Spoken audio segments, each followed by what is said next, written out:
Welcome back to another episode. We are ranting today, and we're ranting because my entire Threads algorithm was fighting me this morning, and it's a topic that I really want to talk about. So, what we're talking about today is using AI in your business and why it is okay. And the reason I'm bringing this up is because my entire Threads algorithm, every single thing I'm swiping through this morning, is talking about, oh, the red flags I see in people's copy that I know immediately make it from ChatGPT, or ChatGPT is making you lazy, or it's costing copywriters their jobs, whatever it is. Super anti ChatGPT, super anti AI, talking about environmental impacts, all of that. And while I cannot sit here and pretend to understand or be educated about any sort of detrimental environmental issue regarding ChatGPT or the use of generative AI, what I can speak to is any sort of negative ramification or belief that you are lazy or that you're taking the easy way out or that you are dropping the ball or whatever it is by using AI in your business. And the reason this irks me so much is because you are doing the most. You are out here working so hard. You are likely the only one in your business. Maybe you have a VA, maybe you have a bookkeeper, maybe you have a social media manager, whatever. But you are the head of your business that you are trying to scale. You are trying to build it up to a point that it really fits your life, fits your dreams, and is something that you're really proud of, something that you're passionate about. And to be told that you must do everything 100% by yourself from scratch when you're not trained as a copywriter, you're not trained as a graphic designer, you're not trained as an email marketer is so discouraging. And all of these posts that are out here saying, I can spot an AI post from a mile away are super unhelpful because, yes, sometimes when you're using ChatGPT, if you just go in from the jump and say, write me an email about X, Y, and Z, Chat, who we call chat around here, is going to pop out some output that is less than ideal. It's going to pop out some output that doesn't sound like you. But at first, when you first start using AI, you are just so freaking blown away that it was able to make something from essentially nothing that you can be blinded by that and start using content that doesn't really sound like you. And it does come from AI. These are just baseline facts. However, you don't need to feel bad about using it. There are things you can do to make it sound like you, to the point where 3 months from now, looking back at your content, you might be like, wait, was that me or was that Chad? That is what we want. And your clients shouldn't be able to tell the difference between a post written from you and a post written from AI, just like they shouldn't be able to tell the difference on a post from you or a post written by a copywriter. Both of them require skills, both of them require relationship, which is kind of a funny thing to be talking about when it comes to tech and when it comes to these mythical robots that are online formulating these magical things for us. But you do want to establish some sort of relationship so that ChatGPT or whatever platform you're using has enough context to create content for you that does sound like you. And it's entirely possible. And the missing piece of these posts that are complaining and who are shaming people for using AI is that they're not giving any constructive alternatives. It's all fine and good to say, don't use AI in your business. It's like, okay, but then what are you supposed to do? If you are trying to run your business on 2 hours a day because you got kids at home or you're in your 9 to 5, and you don't have time or capacity in this season of your life to be writing an email a week, putting out posts every single day on multiple platforms, serving your clients and trying to work in and on your business at the same time, then what's the solution? Just adding shame to someone and making them feel bad about a strategy that they're trying out is so unhelpful. And quite frankly, I'm tired of it. So that's why we're ranting out here today. We are ranting about this unhelpful approach of shaming people for using a tool that is designed to help you without giving anything constructive in return or any other solutions. So, deep breath, Mariah. Got that off my chest, feeling much better. I am going to give you some tips on how to actually use AI in a way that is going to be less obvious, because obviously we don't want it to be glaringly obvious that is not you who wrote it. We want it to seem like you wrote it, and you will be the one who's writing it because of how much information you're feeding the machine to begin with. You are going to get a significantly better response from whatever AI it is that you're using, the more information you prep it with. And I call this front loading. So what I have created is a Google Doc, because now with ChatGPT 4, which you can use on the free version, you've got a couple messages a day that you can use it. So be strategic here. You can upload a document. So I have a document. It does not need to be fancy. We do not need to be worried about formatting. We do not need to be worrying about clarity. None of that matters to the magical robots online.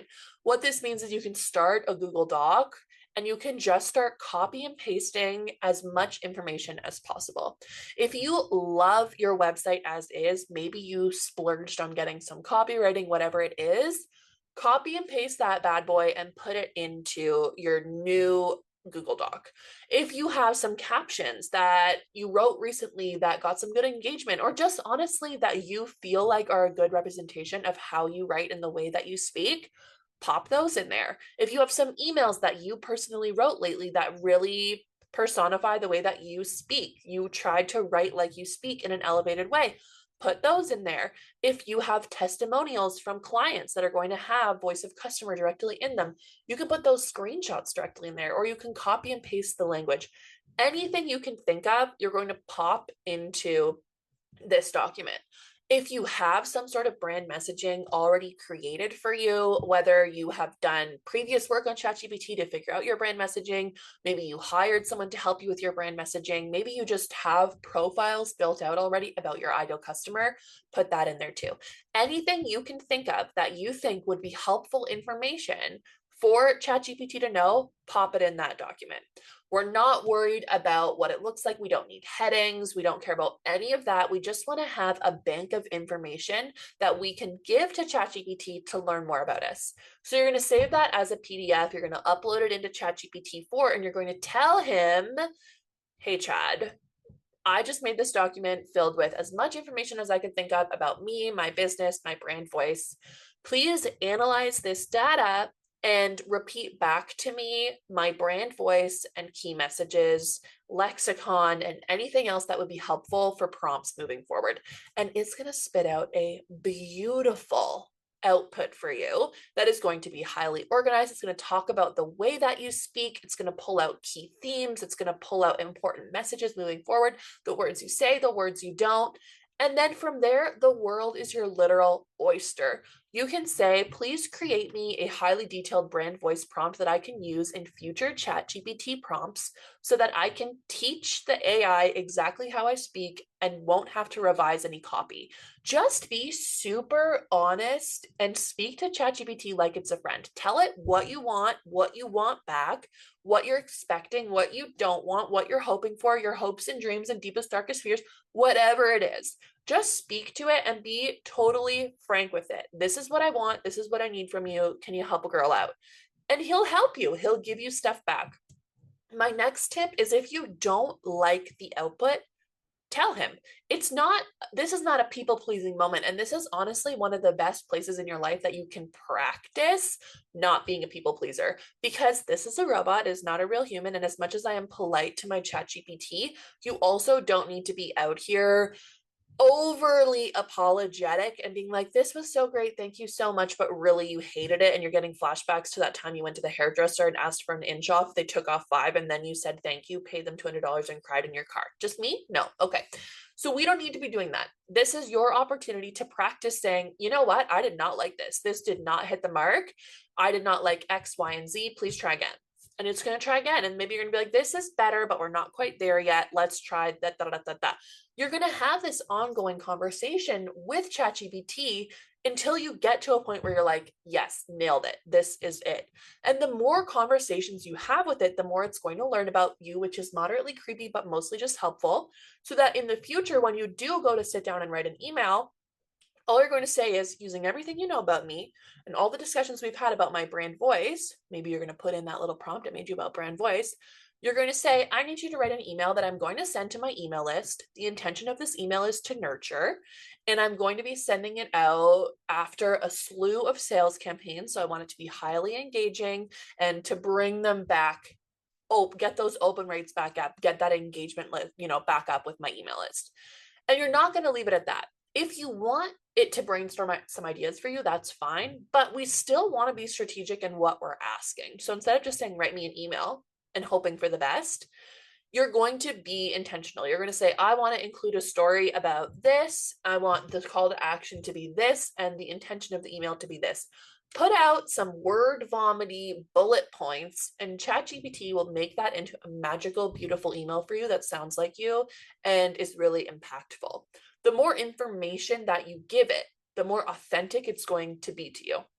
This is honestly how I write a lot of my content inside the academy, because I have so much knowledge and so much experience that it would take me 4 times as long to get that content out to my people if I didn't use AI. And my goal here is to be educating as much as possible so that people can grow their business so much faster than waiting for that content to be dripped out.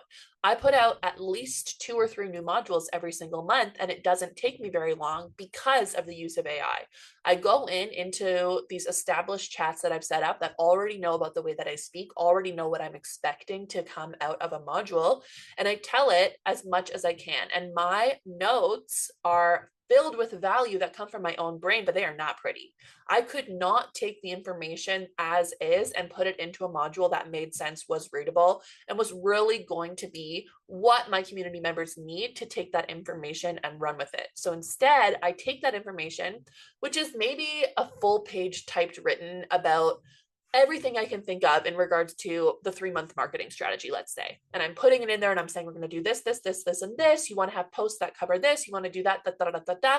I put it in ChatGPT, and Chat flushes it out into a beautiful module for me. He didn't make up any of the information. He didn't supplement it in any way. It's all of the strategy and knowledge from my own brain. But instead of me sitting there and agonizing over how to make this a very smooth and a logical module for my clients, ChatGPT does all of that work for me, which saves me so much time. And saving time in an ethical and authentic way in your business is something you should never feel ashamed of. This is the literal definition of work smarter, not harder.